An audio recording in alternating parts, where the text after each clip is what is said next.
Hello guys, कैसे हैं आप लोग। मैं हूं मितल्डा, आपका फ्रेंड, फिलोसोफर एंड गाइड। चलिए, तो मच अवेटेड वीडियो में लाया हूं। जो भी बच्चे सीएस एग्जीक्यूटिव पास हो गए हैं, ओल्ड वाले हो न्यू वाले हो, अब वो प्रोफेशनल में आ चुके हैं। ठीक है, प्रोफेशनल न्यू सिलेबस में आप आने वाले हो। प्रोफेशनल ओल्ड सिलेबस का ऑप्शन नहीं है। ठीक है, कंपल्सरीली न्यू सिलेबस में ही अब एडमिशंस चल रही हैं। ठीक है, तो स्वागत है आपका सीएस प्रोफेशनल में। तो ये वीडियो में मैं आपको डिटेल में गाइड करूंगा। प्रोफेशनल में जो भी चीज़ें आपको पता होनी चाहिए, जो भी बारीकियां हैं, जो भी डिसीजंस आपको लेने हैं, उसमें मेरा पॉइंट ऑफ व्यू क्या है, मेरा एक्सपीरियंस क्या है, वो मैं आपसे शेयर करूंगा, जिसको यूज करके फिर आप अपने डिसीजंस खुद ले सकते हो। ठीक है, तो जो भी बच्चे एग्जीक्यूटिव दिसंबर में पास हुए हैं, अब वो प्रोफेशनल में गए हैं, उनके लिए ये स्पेशली पूरा वीडियो है। तो वीडियो ज़रूर पूरा लाइक करना, चैनल सब्सक्राइब कर लेना अगर आप नए हो मेरे चैनल पे, और वीडियो अपने फ्रेंड्स के साथ ज़रूर शेयर करना ताकि उनको भी इसका फ़ायदा हो। चलिए स्टार्ट करते हैं। सबसे पहला होता है कि जो मैंने आपको बताया, प्रोफेशनल ओल्ड में आप नहीं ले सकते। प्रोफेशनल ओल्ड बंद हो चुका है, नए एडमिशन्स जो है वो अब न्यू सिलेबस में ही हो रहे हैं। ठीक है, तो आपको न्यू ही लेना है।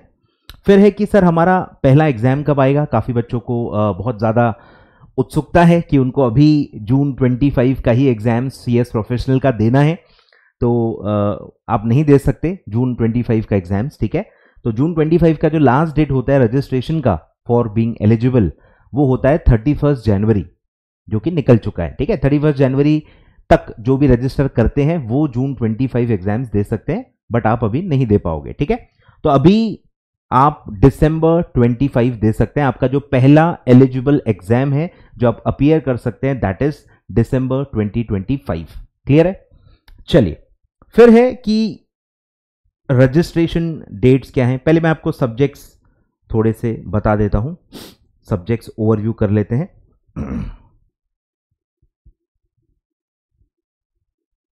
ठीक है, न्यू सिलेबस में आप हो, प्रोफेशनल न्यू सिलेबस। ठीक है, डिवाइडेड इनटू 2 ग्रुप्स, 2 ग्रुप हैं, टोटल आपके 7 सब्जेक्ट्स हैं।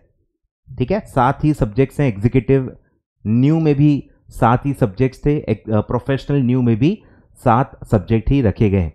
ठीक है, सारे के सारे रिटन पेपर्स हैं। ठीक है, कोई एमसीक्यू कुछ नहीं है, सब रिटन पेपर्स हैं जैसे एग्जीक्यूटिव न्यू सिलेबस में होते हैं। अब यहां पे इलेक्टिव्स का कंसेप्ट है। एग्जीक्यूटिव में इलेक्टिव सब्जेक्ट्स नहीं होते हैं, यहां पे आपको दोनों ग्रुप में एक एक सब्जेक्ट इलेक्टिव है। इलेक्टिव मतलब ओपन बुक एग्जाम्स है, ओपन बुक्स। ठीक है, बुक लेके जा सकते हो और दम है तो पास होके दिखाओ। ठीक है, वैसा है। तो ओपन बुक एग्जाम्स है और दोनों ग्रुप में एक एक सब्जेक्ट ओपन बुक है, इलेक्टिव सब्जेक्ट है। लिस्ट है जिसमें से आपको एक चूज करना है और उसका ओपन बुक एग्जामिनेशन होता है, बुक कैरी कर सकते हैं। ठीक है, चलो, तो आपके सब्जेक्ट्स क्या हैं। तो ग्रुप 1 में पहला है आपका ईएसजी। ठीक है, social governance and environmental laws, जो भी है governance, basically governance, risk management और सस्टेनेबिलिटी रिपोर्टिंग। फिर आपका ड्राफ्टिंग, सबसे इंपॉर्टेंट, कंपनी लॉ का ही एक पार्ट होता है ड्राफ्टिंग। ठीक है, काफ़ी इंपॉर्टेंट है, आपको रियल लाइफ में काफ़ी ज़्यादा काम आएगा, और अगर आप जॉब करो, प्रैक्टिस करो, आई थिंक दोनों में ही काम आता है, कोई दिक्कत नहीं है। तो ये काफ़ी इंपॉर्टेंट आपके लिए होगा। फिर है compliance management, audit and due diligence. ठीक है, कनेक्टेड सब्जेक्ट है। और फिर आता है पहला इलेक्टिव जो आपको चूज करना है। आउट ऑफ 4 पेपर्स एक इलेक्टिव आपको चूज करना है। CSR and social governance, internal and forensic audit, IPR, AI, ऐसे 4 में से कोई एक आपको चूज करना है। सबसे पॉपुलर या सबसे अच्छा जो मैं कहूंगा कि जो आपको काम आ सकता है, जो कनेक्टेड है, काम आएगा, वो है CSR। बोलने की भी जरूरत नहीं है, गवर्नेंस एंड CSR आपका कोर एरिया ही है, उसी से पूरा कनेक्टेड है, तो आपको ज्यादा चांसेस हैं कि वो काम आएगा। बाकी में चांसेस काफी कम है आए ख्याल में। तो मैं चांसेस के हिसाब से बता रहा हूं कि जो काम भी आएगा और ठीक ठाक भी है, क्योंकि CSR है तो कंपनी लॉ जैसी लैंग्वेज है, थोड़ी सिंपल जाएगी। ऑडिट की लैंग्वेज काफी टफ है, AI तो अलग ही दुनिया है। ठीक है, तो IPR भी कुछ लोग लेते हैं, पर IPR भी मुझे लगता है काफी टेक्निकल है, उससे बेटर, उससे इजी आपको CSR पड़ेगा, और CSR आपको काफी ज्यादा काम भी आएगा। ठीक है, तो ये मैं रिकमेंड करता हूं, CSR एंड सोशल गवर्नेंस। फिर आपका होता है ग्रुप 2। ठीक है, इसमें 3 ही सब्जेक्ट्स हैं। पहला है SMCF, ठीक है, यानी सिक्योरिटीज लॉ का है। कॉर्पोरेट फाइनेंस में आपका पूरा जो सिक्योरिटीज लॉ है वो उसमें आता है, and strategic management, old executive वाले पढ़ के आ चुके होंगे, न्यू एग्जीक्यूटिव के लिए नया सब्जेक्ट है। फिर है CRVI, one of the toughest subjects मैं कहूंगा, ठीक है। CRVI काफी टफ जाता है काफी बच्चों को, काफी लेंदी है और काफी ज्यादा लैंग्वेज भी टफ है, ठीक है। CR valuation and insolvency. और फिर है ग्रुप 2 का इलेक्टिव, जो आउट ऑफ 5 पेपर्स आपको कोई एक सिलेक्ट करना है। पहला है आर्बिट्रेशन, मीडिएशन, कॉन्सिलिएशन, GST, ठीक है। GST अब ऑप्शनल में आया हुआ है, इलेक्टिव में आ चुका है। फिर है labour laws and practice, banking and insurance and IBC। इसमें सबसे पॉपुलर होता है IBC। ये भी एक ऐसा सब्जेक्ट है CSR जैसा कि जो CS फील्ड का ही है, कोर सब्जेक्ट में ही होना चाहिए और कहीं ना कहीं थोड़ा बहुत है भी। इंसॉल्वेंसी ऑलरेडी आपको है, ठीक है। इंसॉल्वेंसी, लिक्विडेशन, इसी फील्ड में एक जो पूरा IBC का पूरा जो लॉ है वो अलग सब्जेक्ट के रूप में है और ये काफी ज्यादा आपको काम आ सकता है। ज्यादा चांसेस हैं कि रियल लाइफ में आपको इसका काम पड़ सकता है, ठीक है। और कुछ लोग अगर GST में जाना चाहते हैं, उनका अभी से है इच्छा, उनका फेवरेट सब्जेक्ट है कि नहीं मैं GST या इनकम टैक्स में ही आगे काम करूंगा, प्रैक्टिस करूंगा, व्हाटएवर, GST की तरफ अगर आपका झुकाव है तो आप GST भी ले सकते हैं, कोई दिक्कत नहीं है। क्लियर है? तो ये आपके पूरे सब्जेक्ट्स हैं और इलेक्टिव्स, ठीक है। और उसके मैंने जो मेरे रिकमेंडेशन है वो मैंने आपको दे दिए हैं। आगे बढ़ते हैं। अब है रजिस्ट्रेशन कब कराना है, ठीक है। तो अगर आपको बोथ ग्रुप्स देने हैं December 25 में, जो मेरा रिकमेंडेशन होगा, डिटेल में आगे हम डिस्कस करेंगे। तो बोथ ग्रुप्स अगर आपको देने हैं तो आपको रजिस्ट्रेशन 31 मई के पहले पहले कर लेना है। ऑन और बिफोर 31 में आप रजिस्टर करते हो तो आप बोथ ग्रुप्स अपीयर कर सकते हो। और अगर आप 31 मई के बाद रजिस्टर करते हो बट अप टू 31 जुलाई अगर आप रजिस्टर करते हो तो आप सिंगल मॉड्यूल दे सकते हो December 2025 में। क्लियर है? तो ये कट ऑफ डेट्स हैं रजिस्ट्रेशन के फॉर CS प्रोफेशनल, ठीक है, विथ ICSI। अब है सर पैसे कितने लगेंगे? तो पैसे सर बढ़ चुके हैं, आपको पता ही होगा। ये फीस आई थिंक जून से ही बढ़ी हुई थी, फरवरी में फिर कुछ दूसरी फीस बढ़ी है, बट ये फीस जून 2024 से ही लागू हो चुकी थी। तो आपको 20,000 रुपीज लगेंगे। Yes, 20,000 rupees including 1,000 pre exam fees, ठीक है। 19,000 नॉर्मल फीस है, 1,000 रुपए प्री एग्जाम का भरना है, दोनों मिला के 20,000 रुपए आपको अभी के अभी जो मैंने डेट्स बताए उसके पहले एक साथ आपको ICSI के पास पे करने हैं। क्लियर है? तो ये आपको पे करना होगा। क्लियर है? फिर आगे बढ़ते हैं। अब रजिस्ट्रेशन में ऑलरेडी बता चुका हूं, बोथ ग्रुप का ही होता है। आप एग्जाम भले एक एक करके दे सकते हैं, जैसा देना चाहें दे सकते हैं। रजिस्ट्रेशन बोथ ग्रुप का ही होता है। इंस्टीट्यूट आपको जो मॉड्यूल्स देता है वो भी पूरे बोथ ग्रुप के एक साथ दे देगा, ठीक है। आगे बढ़ते हैं। फिर एग्जाम फॉर्म की डेट क्या है सर? तो December 25 जो आपका पहला एलिजिबल एग्जाम है उसका जो लास्ट डेट होता है विदाउट लेट फी वो होता है 25 सितंबर। आपको खैर पता ही होगा, आप एग्जीक्यूटिव ऑलरेडी कर चुके हो, डेट्स आपको ऑलरेडी पता होंगे, मैं किसको ही बता रहा हूं, ठीक है, सबको सब पता ही है। तो 25 सितंबर विदाउट लेट फी आपको एग्जाम फॉर्म भरना है और यही डेट प्री एग्जाम क्लियर करने की भी डेट होती है। यस, प्री एग्जाम्स प्रोफेशनल में भी होती हैं, आपको यहां पे भी ये फॉर्मेलिटी प्री एग्जाम्स की करनी है। 1,000 रुपीज फीस आपके ऑलरेडी रजिस्ट्रेशन फी के साथ ही पे हो जाएगी और उसके बाद आप कभी भी ये डेट के पहले प्री एग्जाम्स आपको क्लियर करना है, ठीक है। फिर है एग्जाम फॉर्म की फी, ये भी हाल ही में बढ़ी थी, 1800 for single module and 3600 for both modules, ठीक है। ये आपको एग्जाम फॉर्म भरते समय ये फी आपको रेमिट करनी है। फिर है कि आपको अब ट्रेनिंग भी करनी है, ठीक है। एग्जीक्यूटिव पास हो गए हो तो अब आप ट्रेनिंग कर सकते हो चाहो तो ट्रेनिंग में 3 टीयर्स हैं। पहला है कि आपको EDP करना है, एग्जीक्यूटिव डेवलपमेंट प्रोग्राम, 1 मंथ का ये होता है, ठीक है। ICSI के ब्रांचेस में जाके आपको ये करना होता है। आई थिंक 15 डेज ऑनलाइन है, 15 डेज क्लासरूम है, अभी जैसा चल रहा है।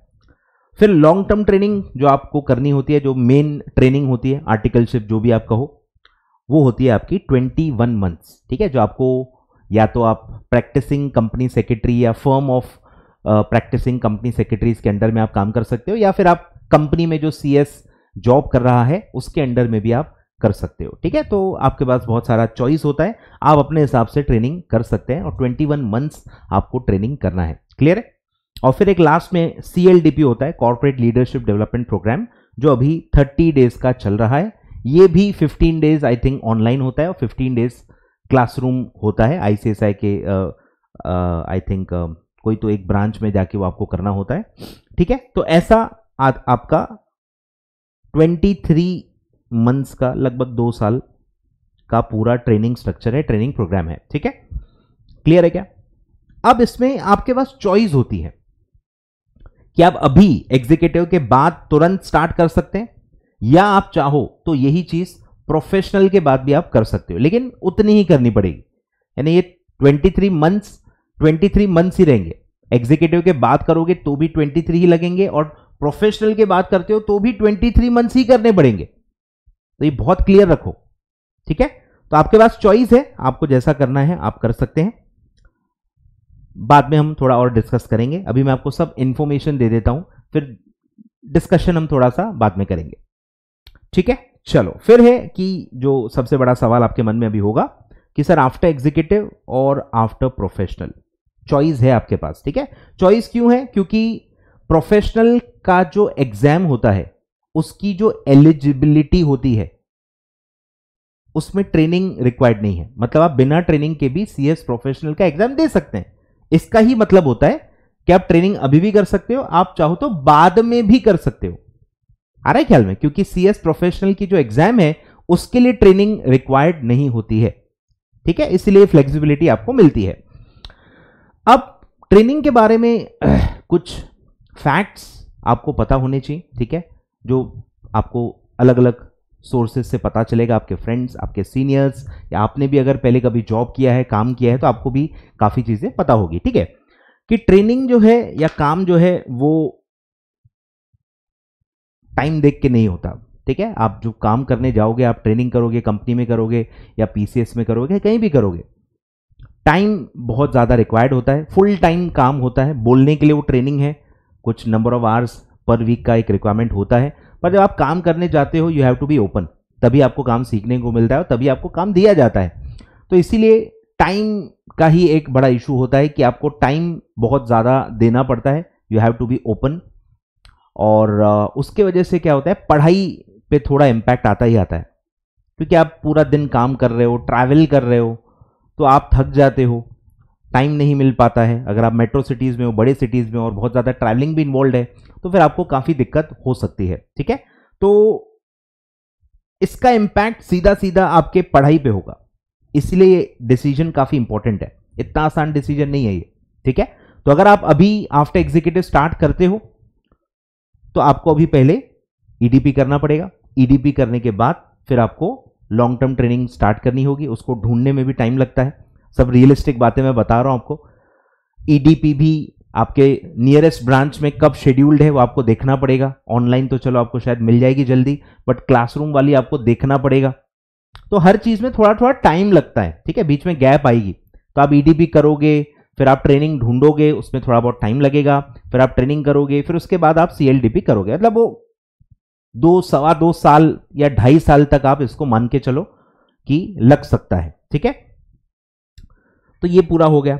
अब जब आप ट्रेनिंग करते हो तो आप, मुझे जो लगता है, ठीक है, मैं सब अपने पर्सनल ओपिनियंस बता रहा हूं, सब पर्सनल है, सब मेरा खुद का जो एक्सपीरियंस है जो मैं आपके साथ शेयर करता हूं। मैं अपने बच्चे को जैसे गाइड करूंगा, बताऊंगा, मैं वैसे ही आपको बता रहा हूं, कोई भेदभाव नहीं कर रहा। ठीक है, मेरे रिलेटिव्स भी जो मुझसे पूछने आते हैं उनको भी मैं यही बातें बताता हूं। ठीक है, ऐसा मेरा कोई पर्दा नहीं है कि मैं यूट्यूब पे कुछ और बताऊंगा, पर्सनली आपको कुछ और बताऊंगा, ऐसा डबल चेहरा मेरा है नहीं। ठीक है, तो मुझे ऐसा लगता है कि अगर आप एग्जीक्यूटिव में ही ट्रेनिंग अभी स्टार्ट करोगे, प्रोफेशनल के साथ, पढ़ाई के साथ साथ आप ट्रेनिंग करोगे, तो आप बोथ ग्रुप तो दे ही नहीं पाओगे। बोथ ग्रुप तो लोग बिना ट्रेनिंग ही नहीं कर पाते, विथ ट्रेनिंग तो आपको एक अंदाजा तो आ ही जाएगा। ठीक है, कि बिना ट्रेनिंग के भी लोग बोथ ग्रुप बहुत मुश्किल से करते हैं, तो आप विथ ट्रेनिंग बोथ ग्रुप कर लोगे तो ये थोड़ा मेरे हिसाब से ज्यादा ही ओवर एक्सपेक्टेशन हो जाएगी। तो एक तो आप बोथ ग्रुप नहीं कर पाते हो, और आपका रैंक वैंक का भी अगर सपना है तो वो भी मुश्किल में ही है। आप सिंगल मॉड्यूल मतलब कर सकते हो, कोई उसमें ज्यादा दिक्कत नहीं होती है, समय आपको अच्छा मिलता है, तो आप सिंगल ग्रुप तो आराम से टैकल कर सकते हो। ठीक है, तो अगर आप अभी ट्रेनिंग स्टार्ट करना चाहते हो तो आपका स्ट्रैटेजी क्या होगा, पहले आपको ईडीबी करना है, फिर आपको ट्रेनिंग ज्वाइन करनी है।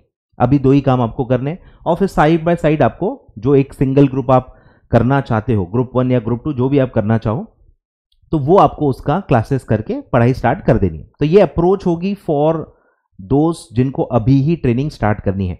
ठीक है, और जिनको बाद में करना है, पहले पढ़ाई निपटानी है, प्रोफेशनल का एग्जाम पहले क्लियर करना है, और फिर आफ्टर पासिंग प्रोफेशनल उनको ट्रेनिंग करनी है तो उनको अभी ईडीपी भी करने की जरूरत नहीं है। EDP is not required for professional examination, ठीक है, तो आप बाद में भी कर सकते हो। तो आपको भी कुछ भी नहीं करना है, आपको बस जैसे आप पढ़ाई करते हो बोथ ग्रुप ही फिर आपको देना है। अगर आप ट्रेनिंग अभी नहीं कर रहे हो तो दिसंबर में बोथ ही देना है, सिंगल वाला कोई चांस नहीं भाई। प्रोफेशनल के बच्चे हो, 9-10 महीने क्या एक ही ग्रुप पढ़ोगे, वो रिकमेंडेड नहीं है, ठीक है। तो अगर आप ट्रेनिंग अभी नहीं कर रहे हो तो दिसंबर में आपको बोथ ग्रुप ही अपीयर करने चाहिए टू रिस्पेक्ट योर टाइम, ठीक है। तो बोथ ग्रुप आप कर सकते हो, प्रॉपर टाइम है, प्रॉपर आपका मोटिवेशन है, आप अभी भी पास हो गए हो, पूरा जोश है आपके पास, तो आप पूरी मेहनत कर सकते हो पॉजिटिवली। इसको आप डेफिनेटली इस पर बहुत ज़्यादा मेहनत करके both group single first attempt में भी आप क्लियर कर सकते हो, ठीक है। उसके भी एक अलग फायदे होते हैं, ठीक है। तो ऐसे 2 रास्ते आपके पास हैं जो मैंने आपको बता दिए।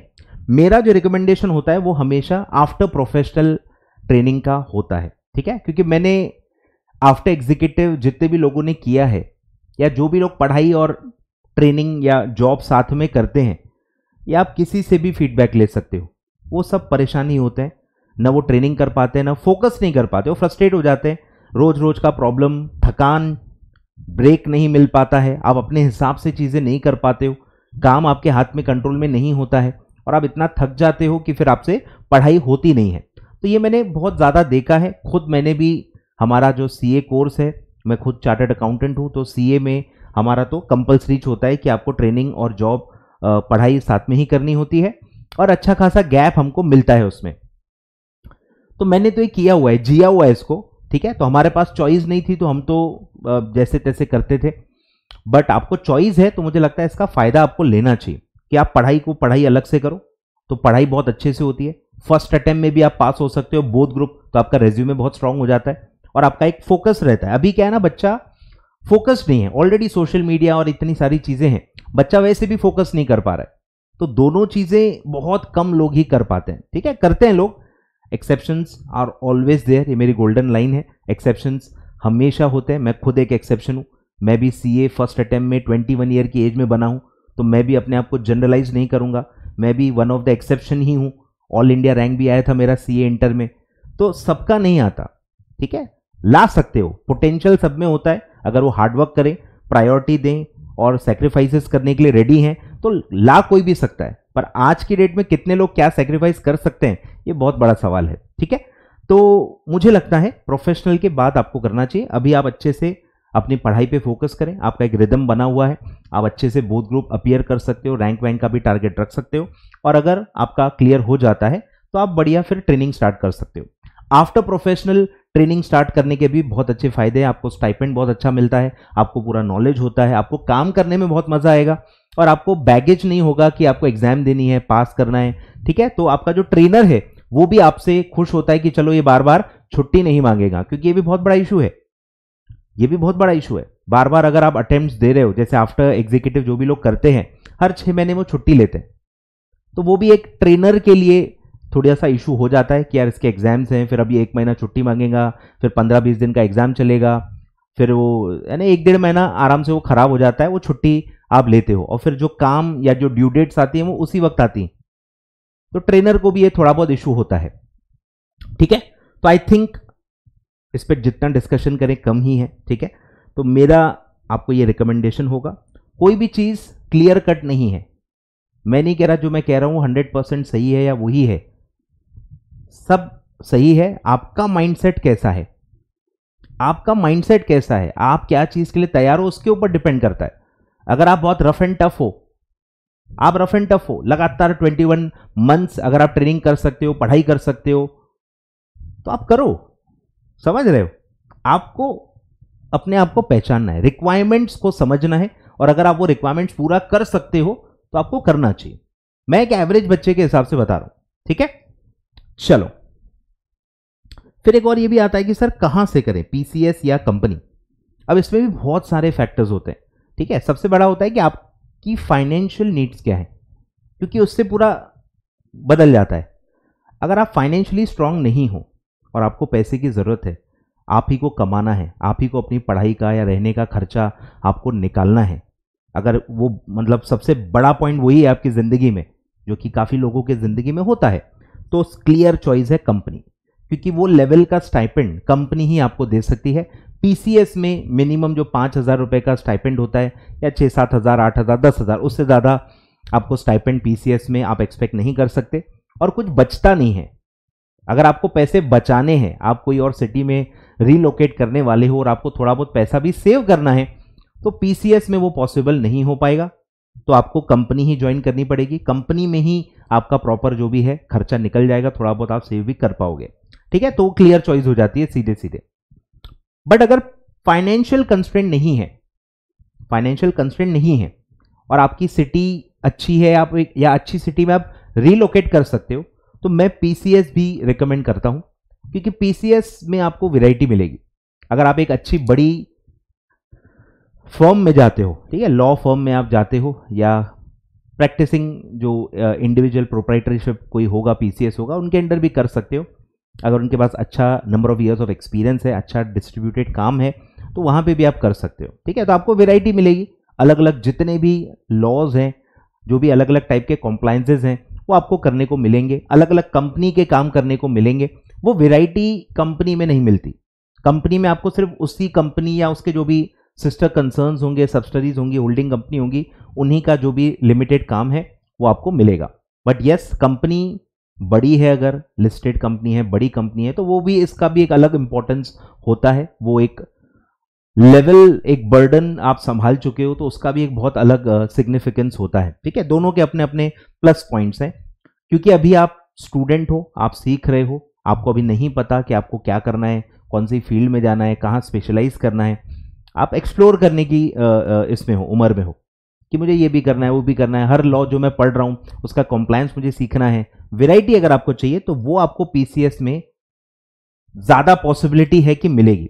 ज्यादा पॉसिबिलिटीज हैं कि पीसीएस में आपको वैरायटी मिलेगी। आप एक्सप्लोर कर सकते हो, अलग अलग वैरायटी ऑफ वर्क असाइनमेंट्स आप देख सकते हो। ठीक है, तो पीसीएस अगर आप अच्छे बड़े फर्म में करते हो, अच्छी सिटी से करते हो, तो पीसीएस मेरे हिसाब से बेस्ट है। क्लियर है क्या? तो मैंने अलग अलग सिचुएशन के हिसाब से आपको बता दिया है। फिर है कि सर पासिंग परसेंटेज कितना होता है सीएस प्रोफेशनल का? ऑनेस्टली 1-8 साल से रिजल्ट काफी अच्छा आ रहा है, और ये आपको पता ही होगा, एग्जीक्यूटिव में भी आपने देखा ही होगा। तो अच्छा एक दौर चल रहा है रिजल्ट का, क्योंकि नॉर्मली अगर आप 5-6 साल पहले तक का देखोगे तो 10-12%, ठीक है, 15% ग्रुप वाइज, एक आध ग्रुप का देखेंगे। बोथ ग्रुप तो काफी कम ही आता है। तो बोथ ग्रुप का अभी भी आई थिंक पता नहीं है, एनुअल रिपोर्ट से पता चलता है। अभी तो सिंगल मॉड्यूल के ही पासिंग परसेंटेज पब्लिश होते हैं, ठीक है, बट अभी अच्छा रिजल्ट आता है। एंड आई थिंक आप 35% तक एक ग्रुप का पकड़ सकते हो। ग्रुप 1, ग्रुप 2 सिंगल 35% या 30+ का रिजल्ट आता है। मतलब हर 3 स्टूडेंट में से एक स्टूडेंट पास हो रहा है। मतलब इससे ज्यादा क्या ही होगा। सबसे बेस्ट, सबसे ज्यादा हिस्टोरिक रिजल्ट्स अभी आ रहे हैं। तो मुझे लगता है प्रोफेशनल इसीलिए एक साथ देके आपको निपटा देना चाहिए, क्योंकि अच्छा दौर चल रहा है, अच्छा पासिंग परसेंटेज आ रहा है। तो मुझे लगता है इसमें आपको एनकैश करना चाहिए। ठीक है, चलो, तो ये पासिंग परसेंटेज है। ठीक है, एग्जीक्यूटिव से थोड़ा ज्यादा ही रिजल्ट आ रहा है, अच्छा रिजल्ट आ रहा है। क्लियर है? चलो, तो और आई थिंक और क्या आपको जानना होगा? अभी बड़ा डिसीजन आपको यही लेना है कि ट्रेनिंग कब करनी है। अभी सबसे बड़ा डिसीजन यही है कि ट्रेनिंग आपको कब करनी है, क्योंकि आपका पूरा जो फ्लो है वो बदल जाएगा, उसके हिसाब से आपको करना पड़ेगा। ठीक है, तो मेरा फाइनल जो रिकमेंडेशन है, वो है कि आपको दिसंबर 25 देना है। ठीक है, बोथ ग्रुप्स देने हैं। और फिर जैसे ही आप अपीयर कर लोगे, देखो अब जो लोग अभी ट्रेनिंग नहीं करेंगे तो उनको कब करनी है? अगर वो दिसंबर में पास नहीं हुए तो सबसे बड़ा जो प्रॉब्लम है वो ये है कि अगर आपको क्लासेस करने हैं, ठीक है, तो क्लासेस का एक अपना नंबर ऑफ आवर्स का रिक्वायरमेंट होता है। वो ट्रेनिंग के साथ काफी मुश्किल होता है। फिर आपको सेल्फ स्टडी भी करनी होती है। तो जब आप बिना ट्रेनिंग के दिसंबर अटेम्प्ट के लिए सारे ग्रुप्स अच्छे से प्रिपेयर कर लोगे, एक बार क्लासेस आपके हो चुके रहेंगे, उसके बाद अगर आपका पास नहीं होता है तो आप ट्रेनिंग स्टार्ट कर सकते हो। क्यों सर? क्योंकि उसके बाद आपको क्लासेस नहीं करनी, उसके बाद आप सेल्फ स्टडी करके ही अटेम्प्ट्स दोगे, और उसके बाद फिर वो एक जो कंसेप्ट बिल्डिंग के लिए जो एक बहुत ज्यादा टाइम लगता है वो आपको फिर नहीं लगेगा। बेसिक आपको आता ही है, बस आपको अपने प्रॉब्लम एरियाज जो वीकनेसेस हैं उन पे आपको काम करना है और उतना टाइम आपको ट्रेनिंग के साथ मिल जाएगा।